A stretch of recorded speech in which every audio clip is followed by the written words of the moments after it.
ನಿನ್ನ ಸೇವೆಯ ನಿತ್ತು ಎನಗೆ ನಿನ್ನ ಪದಯುಗ ಭಕ್ತಿ ನೀಡಿ ನಿನ್ನ ಗುಣಗಳ ಸ್ತವನ ಮಾಡುವ ಜ್ಞಾನ ನೀನಿತ್ತು ಎನ್ನ ಮನದಲ್ಲಿ ನೀನೆ ನಿಂತು ಘನ್ನ ಕಾರ್ಯವ ಮಾಡಿ ಮಾಡಿಸು ಧನ್ಯನೆಂದೆನಿಸೆನ್ನ ಲೋಕದಿ ಶೇಷಗಿರಿವಾಸ ಧನ್ಯನೆಂದೆನಿಸೆನ್ನ ಲೋಕದಿ ಶೇಷಗಿರಿವಾಸ. The greatest fortune for a devotee is to be engaged in serving the lotus feet the Supreme Personality of Godhead. This beautiful verse is a prayer, is a request to the Lord to keep us always engaged in His devotional service. Today we are speaking about the Barleycorn, the Yava. So the Acharyas say that this mark signifies that their devotees receive all enjoyable opulences of prosperity by serving their lotus feet. All prosperity is achieved, and to be able to serve the lotus feet itself is the greatest prosperity. It also means that once one finds shelter at their feet, their former journey through many births and deaths is actually very tiny, just like a single grain of barley. It further demonstrates that just as barley grains are the sustenance of life for living beings, similarly it is widely celebrated that their glorious lotus feet are the nourishment of all souls. So in Srimad Bhagavatam there is the Poshanam and there is the Sthanam. Sthanam, Poshanam, Utaya. So Sthanam is how the Lord maintains the universes. Poshanam is very special. Poshanam is the special nourishment that the Lord provides only for His devotees. So this Yava, the Barleycorn, it represents nourishment and also it represents sacrifice and the reduction of material suffering becomes very small. If a big stone has to fall on our heads, the stone will still fall, but because of the devotional service, it's a tiny stone it becomes. And it can also become a stone of voluntary sacrifice. Barley is simply a grain. It's not luxurious. It represents basic nourishment, basic necessities. The Lord gives what is needed for the soul's journey, not always what the ego demands. We may not get what we want, but the Lord gives us what we need. So it also appears in Vedic sacrifices. The Yava is used for yagyas when we say swaha. So it carries the mood of offering. So on the lotus feet, the Barleycorn reminds us that spiritual life begins when we stop trying to consume everything for ourselves and ask, how can my life become an offering?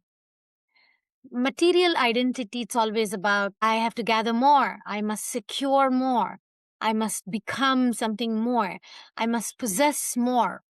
But the Barleycorn, it says, become simple, become nourished by service, offer what you have in the service of the Lord. Whatever you eat, whatever you give away, whatever activities we perform, we offer that as a service to the Lord. Karma becomes heavy when the soul is living in the mood of consumption. This whole world is a consumerism world. Every desire creates another demand, another desire. Every demand creates another expectation.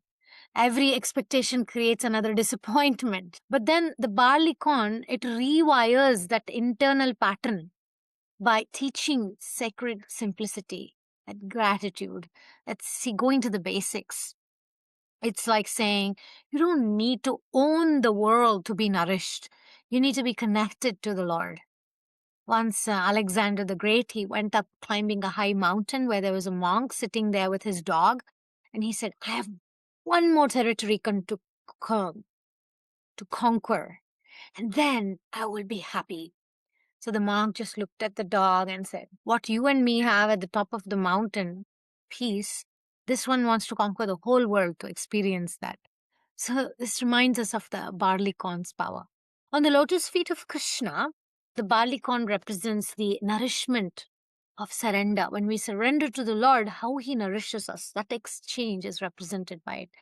And also it represents the smallness of the material existence. Once we take shelter of the Lord, material things start looking very small. And the ocean of birth and death feels enormous when we are standing alone at the shore.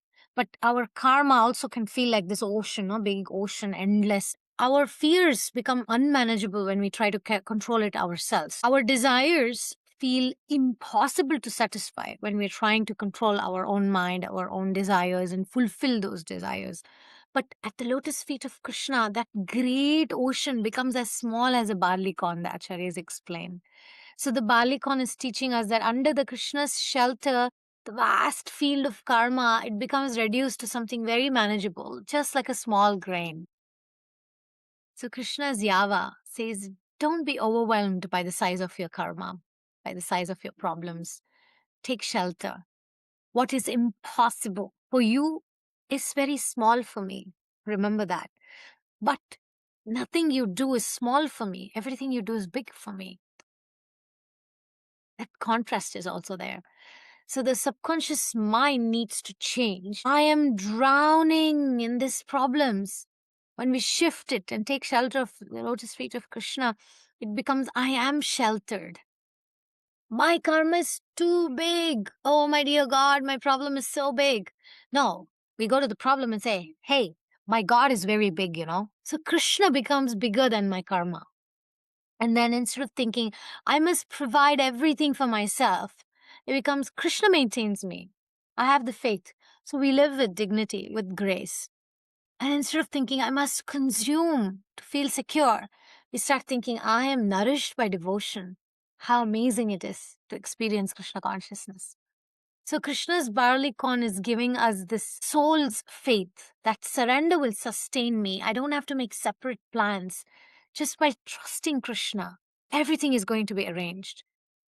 What about Srimati Radharani's lotus feet? On Srimati Radharani's lotus feet, the Barleycorn has a softer, sweeter mood, as usual. It represents the nourishment of the heart through loving service. So Radharani's Yava, the Barleycorn, it says, you don't have to feed the ego anymore. Let love feed your soul. There's always an element of love when we speak of Srimati Radharani, because the ego is always hungry for attention, hungry for praise, hungry for validation, hungry for control, hungry for reassurance, hungry for emotional security. But the more we feed the ego, it's like pouring more and more fire. It's like pouring more and more ghee into the fire. It's never ending. So the more hungry the ego becomes, the more we have to serve it. So instead, the Barleycorn in Srimati Radharani's lotus feet is giving another kind of nourishment. That if you take shelter of the lotus feet of Srimati Radharani, then the nourishment of belonging, the nourishment of feeling safe and feeling this devotional tenderness, it really becomes our. And so then we can rewire our subconscious beliefs. And instead of saying that I must be seen to be valuable or I must be rich to feel secure, it changes to I am valuable because I'm a servant of Srimati Radharani. I'm a servant of Krishna. I can serve under the lotus shelter of Sri Krishna and Srimati Radharani's lotus feet. And instead of the focus that I must be receiving more and more to feel my blessings, I become full through offering. So the shift changes everything. You start feeling rich, you start feeling secure, you start feeling devotional. So this is the miracle of bhakti. In material consciousness, giving feels like a loss. In devotional consciousness, giving becomes nourishment. So Krishna's Barleycorn nourishes the soul through service and surrender. And Radharani's Barleycorn nourishes the heart through the service that we do, through the loving service that we do. So our prayer is, please give me the knowledge, Srimati Radharani. Please give me the knowledge, Krishna. Give me the serenity to accept the things that I cannot change, the courage to change the things I can, and the wisdom to know the difference. May Srimati Radharani and Krishna's will and not ours be done. Hari Om Tat Sat. Hare Krishna. See you in the next video.